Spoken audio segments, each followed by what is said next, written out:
Jadi, bonus demografis itu bukan kondisi kita tiba-tiba nih bangun, tidur, nggak ngapa-ngapain. Wih, negara udah maju nih. Nggak, kerjanya nggak seperti itu, bos. Halo Sobat SKBM, berjumpa kembali dengan saya Surya. Saya ingin mengucapkan terima kasih atas support dan dukungannya kepada SKBM. Saya jadi semangat untuk membuat konten-konten yang lebih bervariatif lagi. Hari ini saya ingin buat konten tentang membahas keresahan lagi. Basah. Nah, kontennya adalah tentang bonus demografis. Jadi, tanpa basa-basi, tanpa cacicu, ayo kita bahas.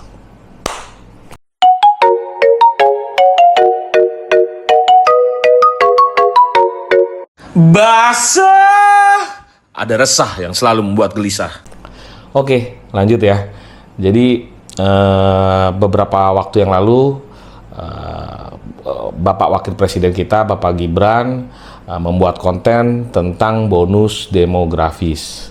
Jadi sudah sering nih istilah bonus demografis ini disebut-sebutkan, bukan hanya oleh Bapak Wakil Presiden, tapi juga oleh pemerintah, terus oleh pengamat.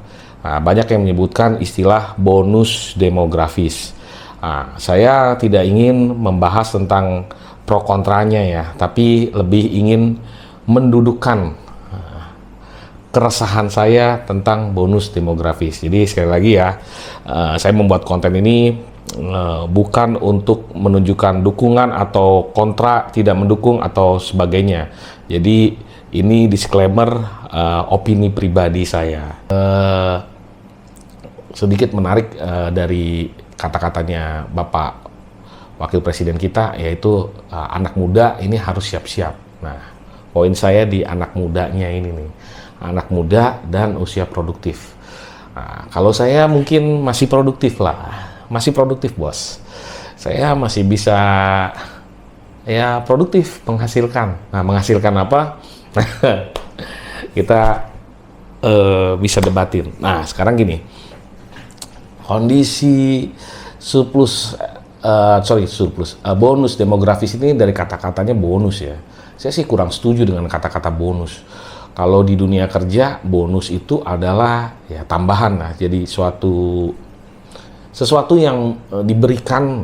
Jadi sesuatu yang diberikan karena kita telah mencapai sesuatu. Misalnya kita udah capai target, kita udah menyelesaikan pekerjaan dengan baik atau tepat, atau misalnya lebih cepat daripada target, lebih cepat dari waktu yang sudah ditentukan, lebih besar daripada target yang sudah ditentukan dan segala macam lah. Jadi berhak dikasih bonus gitu. Tapi saya ingin menggarisbawahi kata bonusnya ini. Kalau menurut saya di kedepannya itu bukan bonus. Kalau bonus kan sekali lagi itu diberikan. Tetapi menurut saya lebih kepada sesuatu yang harus kita perjuangkan. Nah, jadi bukan hak ya, tapi lebih kepada ya kalau kalian ingin mendapatkan sesuatu ya harus kalian perjuangkan. Nah, kalau di saat bonus demografis itu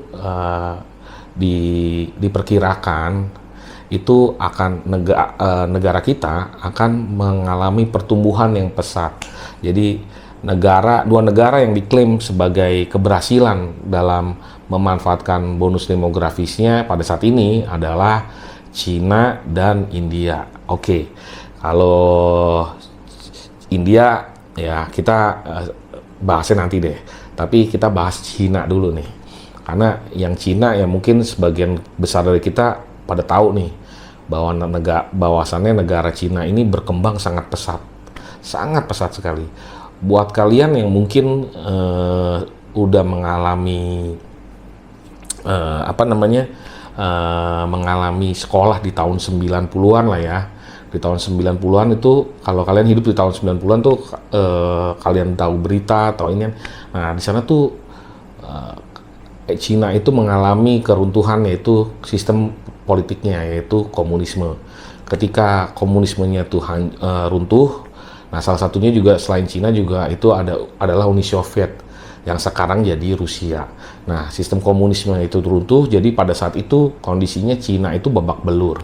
Jadi tapi Cina itu punya populasi yang secara ininya banyak ya. Jadi kalau dibilang tuh dulu Cina tuh punya 1 miliar ya, nggak tahu kalau yang sekarang udah berapa miliar ya. Nah, karena kan daerah wilayah Cina juga sangat besar sekali. Nah, tetapi yaitu kondisinya adalah pada saat itu Cina baru aja mengalami keruntuhan. Nah, mereka tuh sistem politiknya adalah komunis. Nah, kalau kalian pengen tahu komunis seperti apa, ya mungkin kalau di zaman sekarang itu terjadi di Korea Utara. Nah, jadi semuanya itu adalah tidak ada warga negara yang punya hak ekonomi. Jadi ekonomi itu dipegang oleh negara. Jadi pada saat itu ya nggak ada orang kaya kalau di Cina, orangnya miskin semua. Ya pada saat itu ya cuman warga negaranya memang banyak sekali, dan mereka baru mengalami kehancuran politik ya, bukan kehancuran ya, sistem komunis ini benar-benar runtuh. Jadi mulai menata kembali mereka tahun 90-an. Jadi dia di dalam perjalanannya mereka mulai membuka lah keran-keran pihak swasta untuk pribadi itu bisa menggunakan hak ekonominya. Nah, skip lagi dari Cina.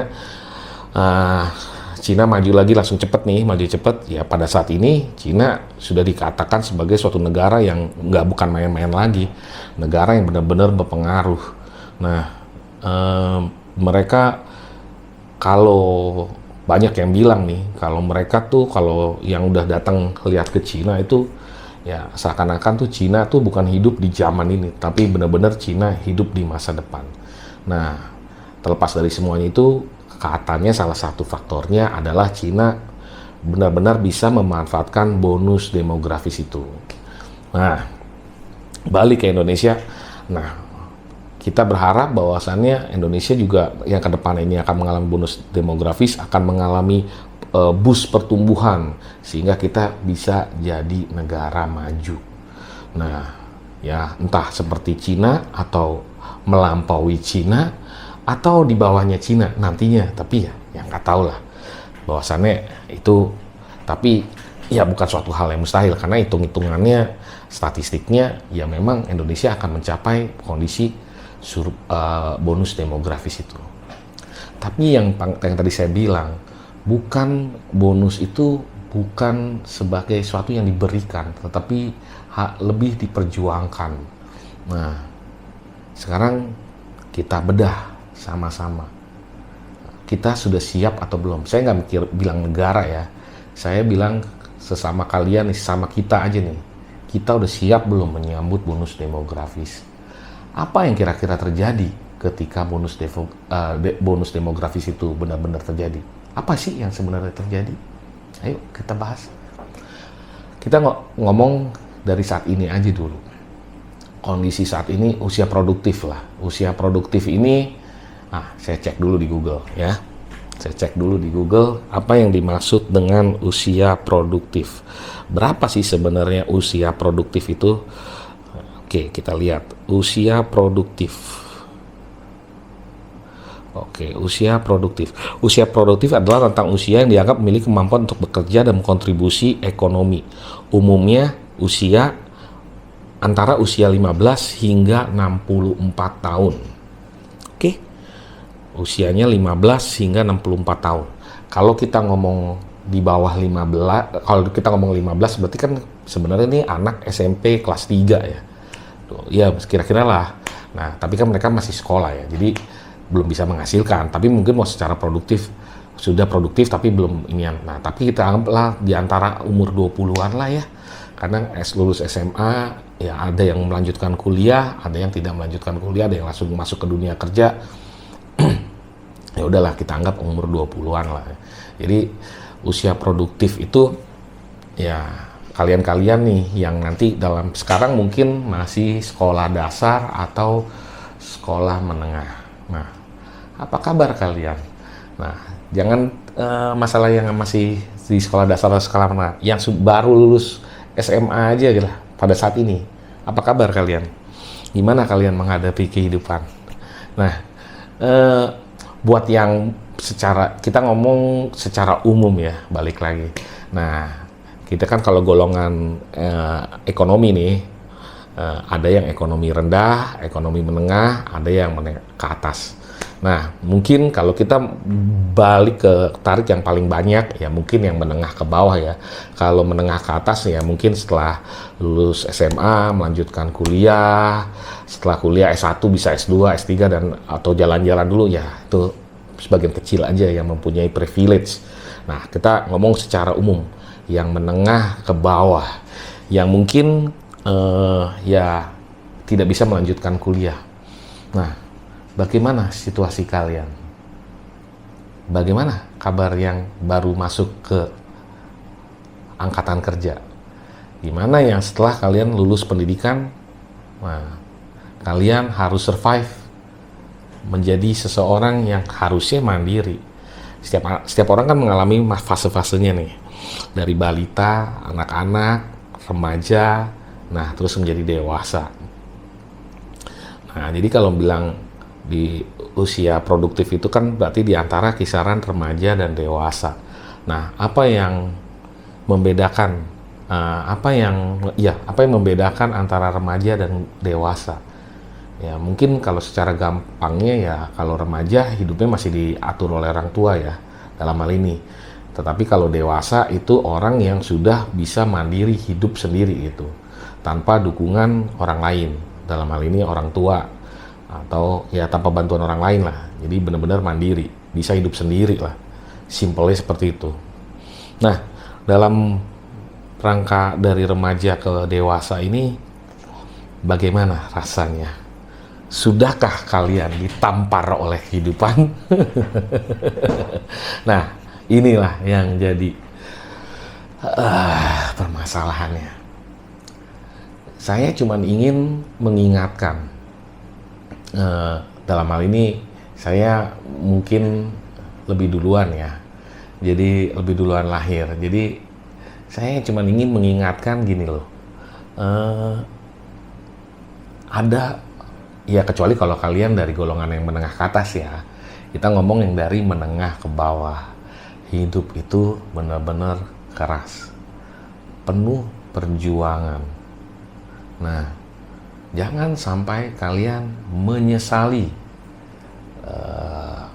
sesuatu dalam fase kehidupan kalian gitu. Ya, tapi kan semua kan perlu punya pengalaman ya. Bener sih, ada fase-fase yang memang harus kita laluin supaya ya manusia ini kan terus berubah. Nah, mungkin salah satu berubah dari menjadi baik atau menjadi lebih bagus atau menjadi itu kan berasal dari pengalaman-pengalaman yang jelek ya. Maksudnya kesuksesan itu tidak akan ada tanpa ada kegagalan gitu. Jadi mungkin harus mengalami kegagalan dulu baru bisa menjadi sukses. Untuk menjadi posisi yang bagus biasanya ya mengalami dulu tuh fase-fasenya, mengalami hal yang salah mengambil keputusan dan segala macam lah. Nah, balik lagi saya ingin mengingatkan, karena saya cukup prihatin nih kalau melihat kondisi anak muda saat ini. Ya, saya bukannya nggak percaya, saya bukannya pesimis terhadap anak muda. Nggak, saya optimis.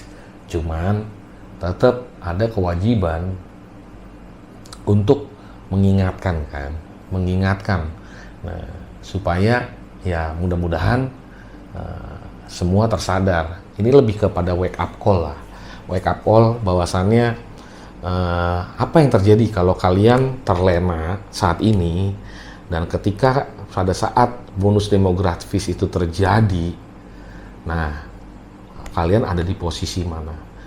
Saya sih mengharapkan semua yang terbaik buat kalian. Nah, cuman secara gamblangnya aja begini, buat saat ini kita anggaplah untuk saat ini, untuk masuk lulusan yang baru nih, untuk masuk kerja, cari kerja itu ya agak sulit, bersaing. Nah, apa jadinya kalau pesaing ini kalian tambah banyak gitu? Nah, artinya ya kalau misalnya ibaratnya begini, untuk mungkin saat ini apabila ada lowongan kerja untuk 1.000 pelamar, mungkin yang dipilih cuman di bawah 10 ya. Mungkin hanya dipilih 2 atau 1 atau 3 pekerja. Nah, ya nyari kerja sih banyak sih, cari kerja sih gampang. Tetapi balik lagi. Nah, ini yang saya ingatkan. Pada saat nanti bonus demografis itu mungkin bukan cuma 1.000 pesaingnya, tetapi lebih banyak lagi. Karena yaitu kondisinya orang-orang yang baru fresh graduate, orang-orang yang benar-benar lagi cari kerja itu lagi posisinya banyak-banyaknya gitu. Apakah lapangan pekerjaannya juga lagi banyak-banyaknya? Nah, itu kan yang jadi pertanyaan. Nah, itulah yang menjadi dasar keresahan saya. Bukan hanya sekedar mengingatkan, ya mungkin pun dalam waktu 5 tahun saya pun nanti akan bersaing dengan orang-orang yang lebih muda gitu. Nah, kalau udah kondisi seperti itu gimana? Untuk saat ini aja posisi pencari kerja dan lapangan pekerjaan itu ada kesenjangan, ada gap ya. Nah, beberapa kalau saya perhatiin tuh banyak yang mengeluhkan sulit sekali mencari pekerjaan.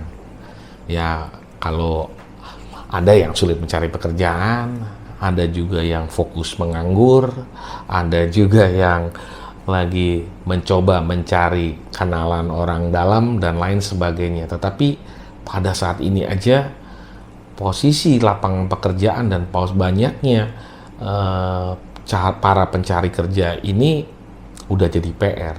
Nah, bayangkan situasi kalau misalnya ketika ada bonus demografis ini terjadi. Jadi lebih banyak lagi para pencari kerja. Pada saat itu, walaupun pada saat ekonomi mungkin lagi sedang baik-baiknya ya, saya rasa kalau ada posisi nanti ke depannya nih, dalam waktu ini kan, taruhlah pemerintahan kita berlangsung baik, belum tentu terserap dengan baik. Maksudnya mampu menyerap tenaga kerja yang tersedia gitu. Nah, apa yang terjadi kalau pada saat itu? Kalau itu benar-benar terjadi, ya kalau pada saat itu benar-benar terjadi, maka tingkat persaingnya makin tinggi. Nah, akhirnya apa yang terjadi? Ya dipilihlah mana yang lebih baik, mana yang lebih murah, mana yang lebih menguntungkan. Karena balik lagi kalau dalam ekonomi adalah yang dikejar adalah efektivitas dan efisiensi. Nah, apakah kalian adalah orang-orang yang mampu memberikan efektivitas atau efisiensi? Nah, kalau kalian tidak, maka keraslah kehidupan. Mungkin bukan ditampar lagi oleh kehidupan, tetapi digampar oleh kehidupan. Kita lihat aja sejarahnya. Yang tadi yang saya bilang di awal, negara Cina yang sekarang udah jadi negara maju. Super lah, negara yang mampu menandingi Amerika, yang sekarang pada saat ini mampu menantang kembali ke Amerika. Tetapi ya jangan lihat sekarangnya, lihat apa yang telah dilaluinya. Nah, saya ingin bilang gini, Pak, ada masa pada saat itu kan saya tadi bilang di tahun 90-an tuh habis komunisme itu rakyatnya tuh benar-benar susah. Kalian bisa cek lagi deh. Kalian baca-baca, kalian bisa googling, kalian bisa lihat di ini kan, kalau kalian tanya kepada orang tua kalian gimana kondisi Cina ya pada saat itu dulu ya. Semua orang tahu lah di Cina itu susah sekali. Nah, kemudian terjadilah perubahan besar-besaran di Cina. Ya, Cina memproduksi banyak barang. Tapi yang perlu kalian ingat adalah kenapa memproduksi di Cina itu bisa murah? Ya, tenaga kerjanya. Bukan karena teknologinya. Cina pada saat itu belum punya teknologinya. Jadi salah satu keuntungan negara-negara lain untuk produksi di Cina adalah murahnya tenaga kerja. Kenapa murah tenaga kerja? Karena ada banyak tenaga kerja. Maksud saya adalah seperti ini. Kalau kalian usia produktif pada nanti nih di saat bonus demografis, kalian mampu dan bersedia nggak digaji murah?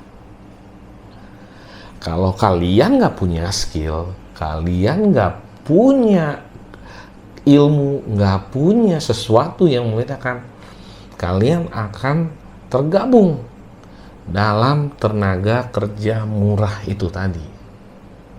Jadi saya bilang saat ini adalah wake up call buat kalian untuk menata kembali, untuk merencanakan kembali.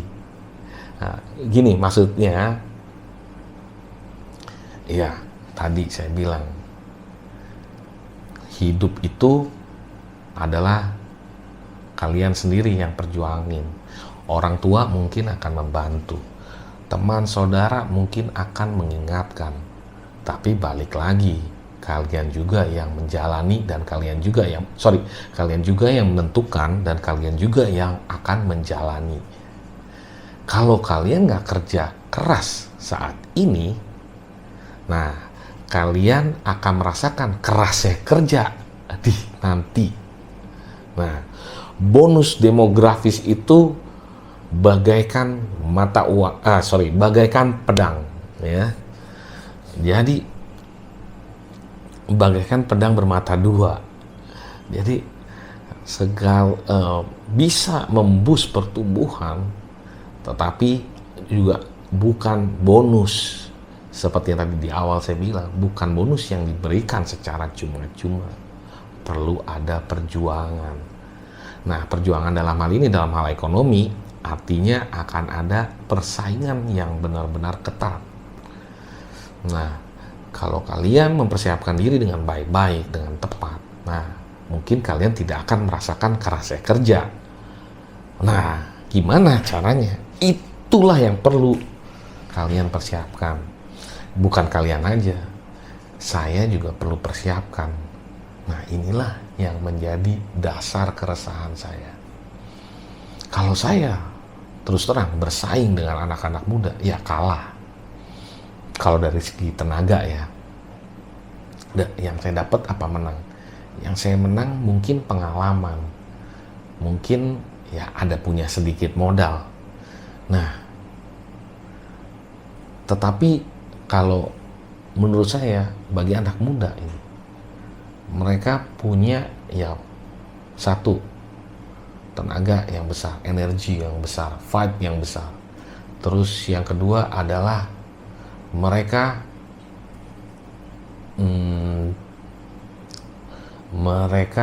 punya daya kreatif yang tinggi dalam segi pemikiran ya. Harusnya pemikirannya lebih maju karena mereka bisa mereka belajar dari banyak informasi. Lain ketika saya beranjak remaja dewasa, dulu pada saat itu informasi nggak terlalu banyak. Saya ngerasain pakai internet yang gampang mudah itu udah di usia yang nggak muda lagi. Nah, tapi kan kalau kalian udah merasakan handphone itu dari kecil, udah bisa nonton YouTube dari kecil gitu. Jadi daya pikirnya itu emang saya akuin lebih kreatif anak muda. Dan satu hal yang kalian punya, kalian masih punya banyak kesempatan buat gagal. Untuk kalian belajar nih untuk mencapai kesuksesan, tadi saya bilang kan akan mengalami kegagalan. Dan kalian pada usia muda itu bisa gagal, berkali-kali gagal, nggak masalah. Kalian bisa bangkit lagi dan ini. Nah, kalau saya orang yang sudah berkeluarga, punya anak istri, kalau saya gagal, istri saya, anak saya mau makan apa bos? Udah saya juga nggak bisa bergerak bebas. Saya pengen lari ke sana, lari ke sini, anak istri belum tentu bisa ngikutin. Kalau kalian masih muda, masih sendiri, kalian bisa single fight kemanapun. Mau pergi ke pelosok-pelosok, mau mau ngulik kemana-mana itu ya kalian masih bebas gitu. Nah itu yang mungkin perbedaan antara kalian dan saya. Tetapi ketika bonus demografis, sama-sama persaingan ini yang kita hadapin. Nah, saya juga nggak mau kalah dengan kalian.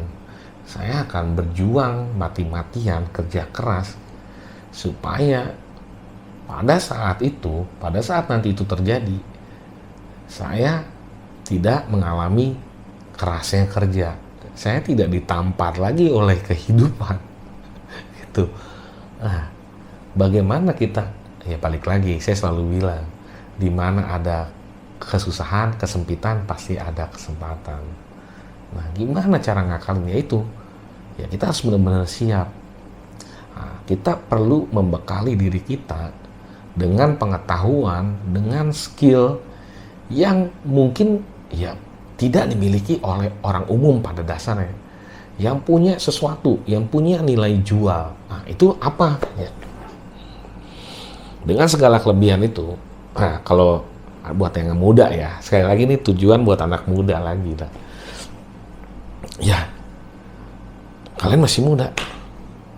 Kalian kerjainlah apa yang menjadi hobi kalian, kesukaan kalian, interest kalian, minat bakat kalian. Nah, ini minat dan bakat kalian. Pendidikan kita bagus atau enggak? Masih perdebatan. Masih benar-benar perdebatan. Kalau ngeliat posisi anak sekarang nih ya, saya nggak tahu deh. Ya kalian bisa jawab sendiri, kalian tuh kategorinya pinter atau enggak, atau ini. Tapi intinya gini aja, minat bakatnya.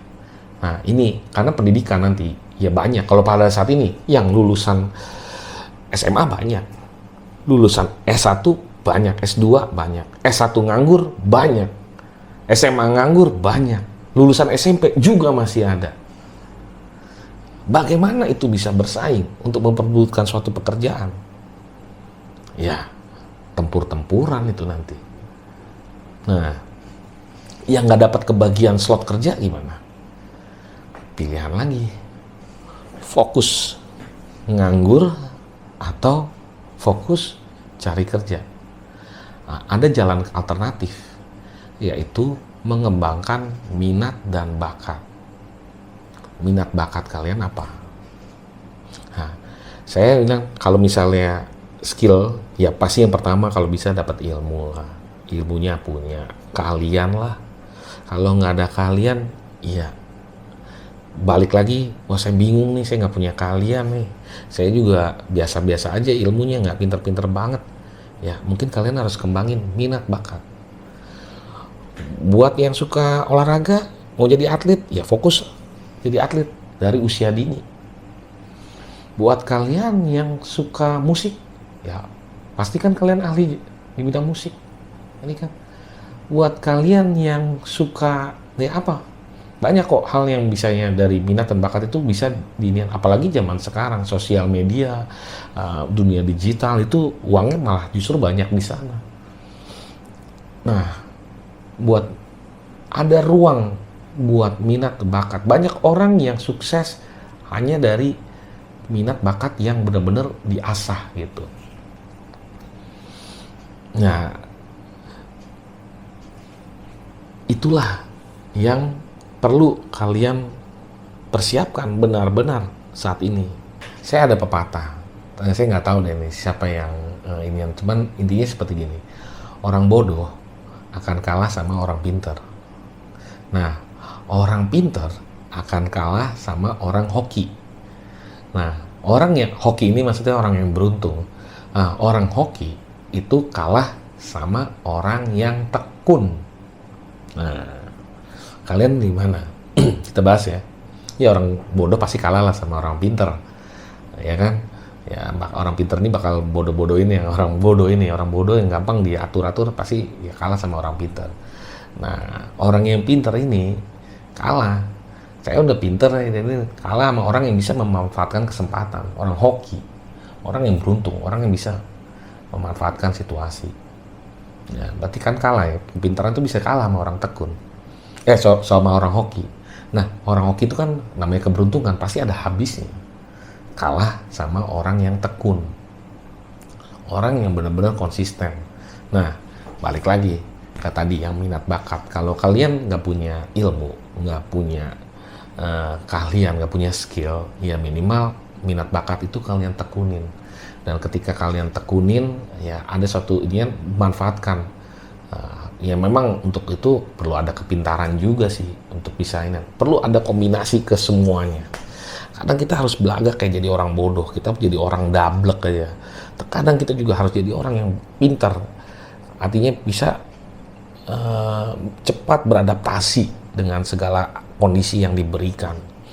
Ya, yang ke ini bisa ada mudah-mudahan ada hokinya lah. Ya, setiap orang pasti ada hokinya lah. Benar-benar dimanfaatin lah hokinya. Ya ada keberuntungan juga. Dan di antara bentuk itu harus tekun. Nah kalau kalian bisa mengulang nih kombinasi empat-empatnya ini, ya kalian bisa jadi orang sukses. Nah sukses dalam hal ini, ya sukses bisa mencapai kekayaan atau bisa mencapai suatu kondisi di mana kalian nggak pusing lah mintanya. Tetapi minimal kalian tidak dalam posisi yang digampar oleh kehidupan tadi.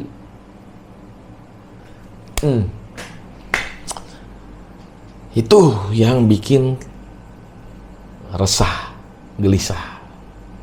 Jadi, bonus demografis itu bukan kondisi kita tiba-tiba nih bangun, tidur, nggak ngapa-ngapain. Wih, negara udah maju nih. Nggak, kerjanya nggak seperti itu, bos. Kerjanya itu sebelum maju diperes dulu. Kalian itu yang di mana posisinya? Apakah yang benar-benar merasakan kerja keras? Apakah kalian yang termasuk yang beruntung, tidak perlu merasakan kerasnya kerja karena kalian sudah punya bekal yang cukup, sehingga apabila kalian cari kerja, kalian dicari-cari sama orang, atau ketika kalian usaha kalian maju, atau minimal kalau nggak maju usaha tapi cukup lah. Karena sekarang buat orang usaha aja itu berat sekali, bosku. Banyak sekali pesaing. Sekarang ada usaha apa? Kita usaha satu nih, kita bikin usaha yang berbeda. Satu, begitu jalan, nggak ada sebulan, 2 bulan, itu pesaing kita udah ada.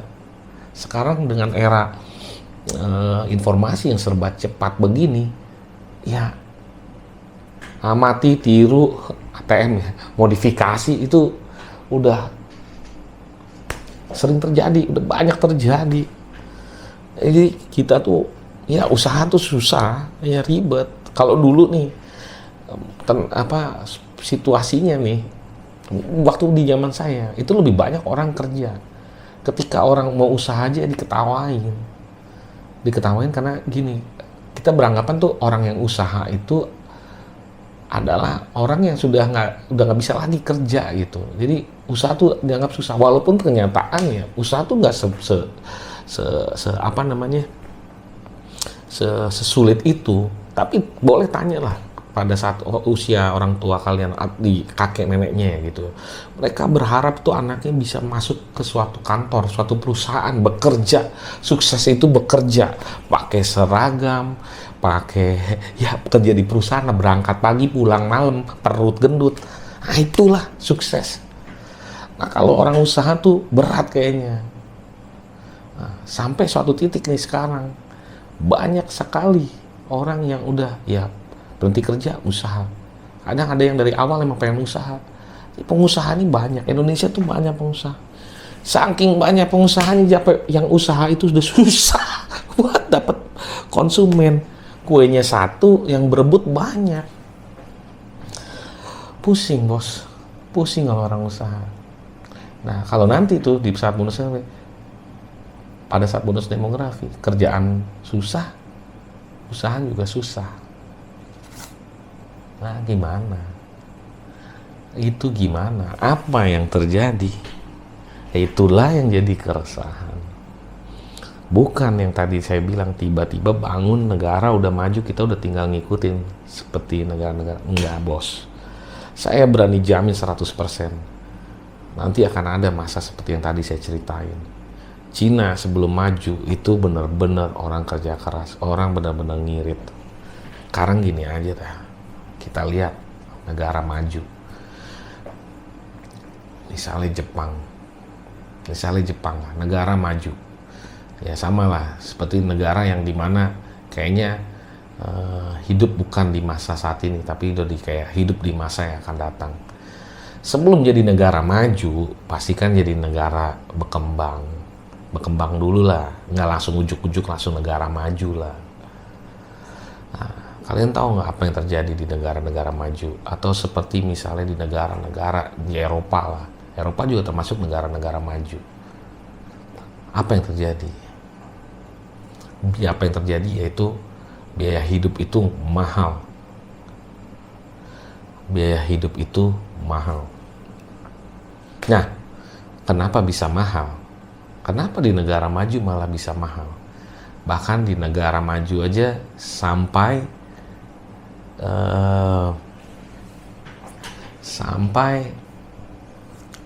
jarang yang pada punya anak. Sampai di negara maju tuh, kalau orang punya anak, dibayar sama pemerintah supaya bisa mendapatkan ya ini tadi, bonus demografi, bisa menggunakan tenaga kerja yang produktif. Nah, itulah kenapa jadi Jepang itu bukan tiba-tiba ujuk-ujuk langsung jadi negara maju. Harus dari ekonomi harus dari industri harus dari tenaga kerja. Nah, tenaga kerja ini harus yang benar-benar efektif dan efisien.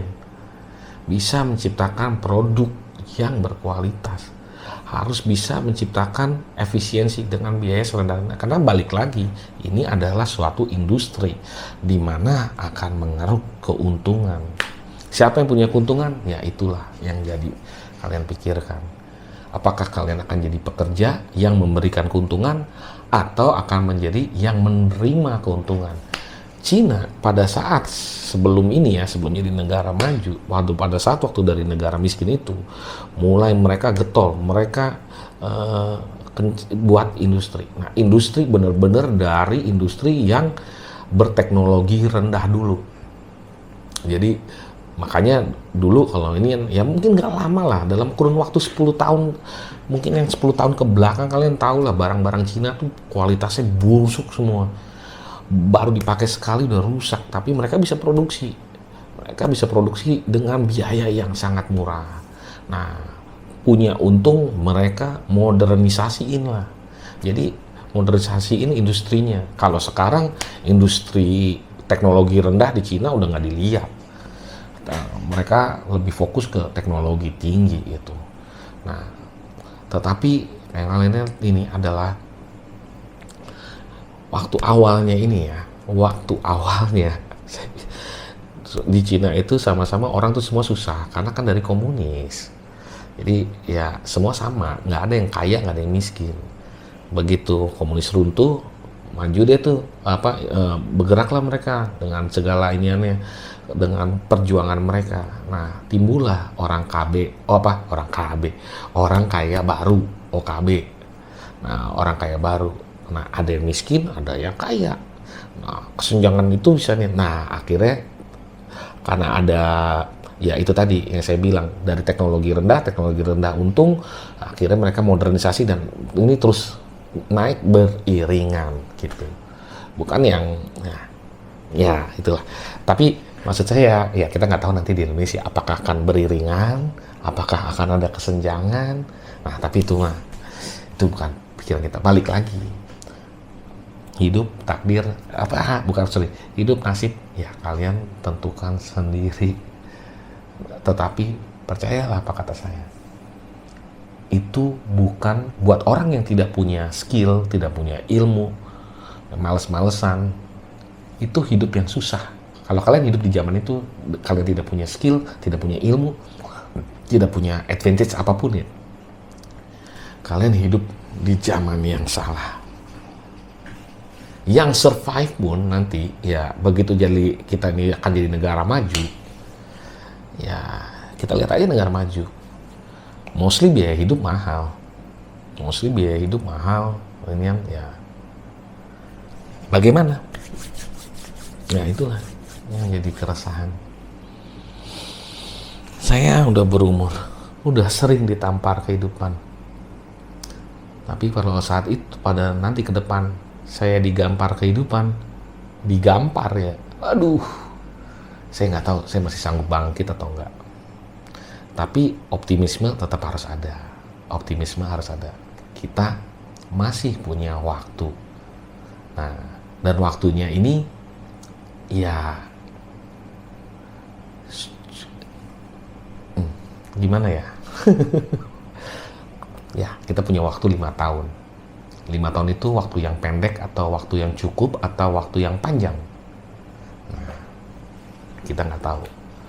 Buat kalian, orang-orang yang udah punya skill, orang-orang yang punya ilmu, orang-orang yang ini, mereka mungkin excited, optimis. Orang-orang yang optimis menyambut pada saat bonus demografi terjadi, itu adalah pasti orang-orang yang benar-benar udah punya persiapan. Buat orang-orang yang nggak punya persiapan dan kalian tidak buru-buru menyiapkan diri kalian, nah, bukan dilindas, kehidupan kalian bukan dilindas, tetapi kalian akan pastinya merasakan kerasnya kerja. Pasti. Tapi kalau ada yang